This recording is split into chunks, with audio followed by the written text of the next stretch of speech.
السلام عليكم ورحمة الله وبركاته. مبروك للأهلي، مبروك لجمهور النادي الأهلي، مبروك للمدير الفني للنادي الأهلي مارسيل كولر.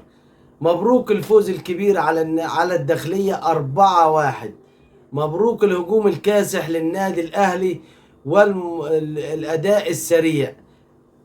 وفي البداية يا سادة، يا ريت كل اللي بيشوفنا يدعمنا بلايك واشتراك في القناة فضلا وليس أمرا، دعما لحبيبك أخوك سوبر أهلاوي. يا ريت كل اللي يشوفنا أو أول مرة يشوفنا يتكرم علينا باشتراك في القناة ولايك على الفيديو.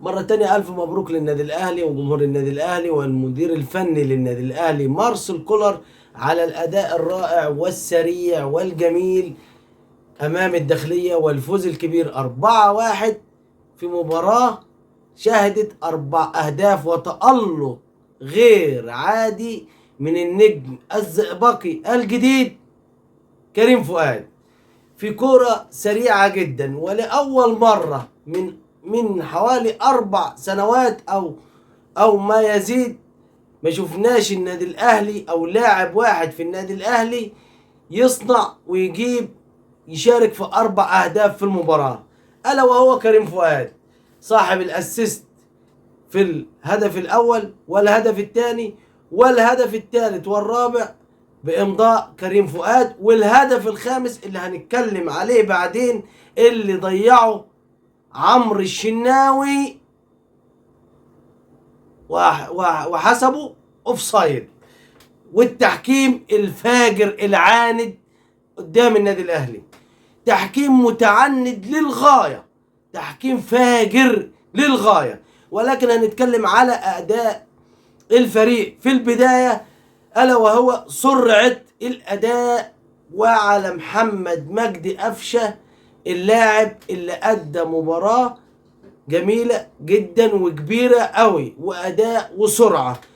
محمد مجدي قفشة عايز تكون لاعب وأحسن لاعب في العالم ومن أحسن لاعبي العالم، عليك بالتمريرات السريعة اللي هي اتعملت النهاردة. في الهدف الأول كورة سريعة ثرو باص لكريم فؤاد صنع الهدف الأول منها، وتمريرة ولا أروع، تمريرة حريرية للهدف الثالث لكريم فؤاد. ده غير الانفرادات والكور الكتيرة اللي ضاعت من النادي الأهلي، ولولا تدخل الحكم الساذج لكان النادي الأهلي فاز أكثر من 6-7-0 النهاردة. وهدف الداخلية على فكرة من فاول صحيح وصارخ على أكرم توفيق، اللي قلت لكم هنتكلم عن التحكيم في الجزء الثاني من الحلقة إن شاء الله.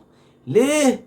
علشان نخلص مع عودة المخيف محمد شريف للتهديف وأداء أكثر من رائع من حمدي فتحي، مش علشان جاب الهدف الثاني ولكن أداء متزن في نص الملعب بصراحة، وأداء فوق الرائع من حمدي فتحي النهاردة غير إحرازه للهدف الثاني. وكريم فؤاد المكسب والجوهرة المدفونة اللي اخترعها العبقري مارسيل كولر، اللي هو ان شاء الله باذن الله هيضيف كتير للاعيب النادي الاهلي وللنادي الاهلي، وهيرجع النادي الاهلي زي زمان واحسن بعد الاداء والسرعة اللي بقت والتحركات بدون كرة. بصراحة اداء ولا اروع، ونتمنى الاستمرارية من عمنا كولر العبقري اللي ان شاء الله السنة دي هيفرق كتير قوي قوي قوي مع النادي الاهلي ومع الاستمرارية. بعد غياب 7 لاعبين الاهلي فوز بال4، غياب 7 لاعبين مؤثرين منهم 4 اساسيين في المباراة اللي فاتت من 5 ايام اللي هي مباراة الزمالك. ولكن ان شاء الحمد لله اداء فوق الرائع من النادي الاهلي النهارده، بعد ولا تأثر بلاعب ولا تأثر ب2 ولا تأثر ب3، ولكن اداء رائع وتحركات سريعة واداء جميل. ومنها يتكلم عليها مارسيل كولر في المؤتمر الصحفي وقال لك احنا هلوم اللاعبين وهخليهم يغيروا الفكر بتاعهم ان احنا ما نجيبش جون واثنين وثلاثة ونسكت على كده. لا، عايزين في زيادة. يعني كان ممكن نجيب 6 و7 و8، وزي ما قلت لكم كانت ممكن تطلع اكتر من كده بكتير. ليه؟ بعد اللي هنتكلم عليه الا وهو الفجور التحكيمي من الحكم، من امين عمر وعمرو الشناوي. عمرو الشناوي اللي هو مش ماشي على خطى ابوه. عمرو الشناوي ابن غير، يعني غير اللي عامله احمد الشناوي. احمد الشناوي في التحليل بيتكلم عن حاجة، وعمرو الشناوي على الفيديو حاجة تانية خالص. ده بيجي لظلم النادي الاهلي. ده الحمد لله ان الهدف اللي لغاه عمرو الشناوي الهدف الصحيح 100%، 100% هدف صحيح، وكان هيبقى كريم فؤاد اول هاتريك في الدوري المصري السنه دي، ولكن هدف صحيح 100% لغاه عمرو الشناوي بتاع التسلل، وهو مش تسلل والله. جايب الصوره من الوش غلط اصلا، حطت الفار والخطوط غلط اصلا، لان الرجل اللاعب المدافع لنادي الداخليه معديه كريم فؤاد على نفس الرجل. وقال لك في الحالة دي المفروض المهاجم تكون الكرة لصالح المهاجم، ولكن هو لغاها. والحمد لله ان الهدف الخامس، لان عمرو الشناوي ده جاي علشان يظلم النادي الاهلي، وكويس قوي ان هو كان الهدف الخامس هو وامين عمر. عمرو الشناوي اللي قعد 3 دقايق يعيد الهدف بتاع كريم فؤاد، الهدف الثالث لكريم فؤاد والخامس للنادي الاهلي، ولغاه بتاع التسلل.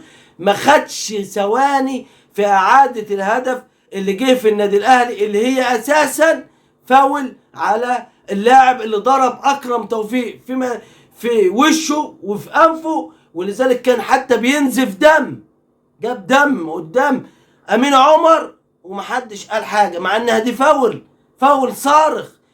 امين عمر النهارده لولا الاهداف لولا الاهلي ولعب الاهلي السريع، كان امين عمر ضيع المباراه من النادي الاهلي، قلب على النادي الاهلي خالص، لدرجه ان في فاول صارخ وانذار اكتر من 5 6 انذارات امين عمر النهارده تغاضى عنهم للاعيبه الداخليه. منهم فاول لبرونو سافيو، على برونو سافيو للاعب الداخليه لما دخل فيه في رقبته. منهم فاول وانذار للاعب كريم فؤاد في الشوط الاول بعد عرقله قبل منطقه الجزاء من ناحيه حامل الرايه، وحامل الرايه ولا هنا. ولكن كل التوفيق للنادي الاهلي ان شاء الله في المباريات القادمه، وتصدره لجدول الدوري الممتاز، وحصوله ان شاء الله على كل البطولات، وفي تقدم مع مارسيل كولر. وفي الختام ما تنسوش الاشتراك في القناه، والسلام عليكم ورحمه الله وبركاته.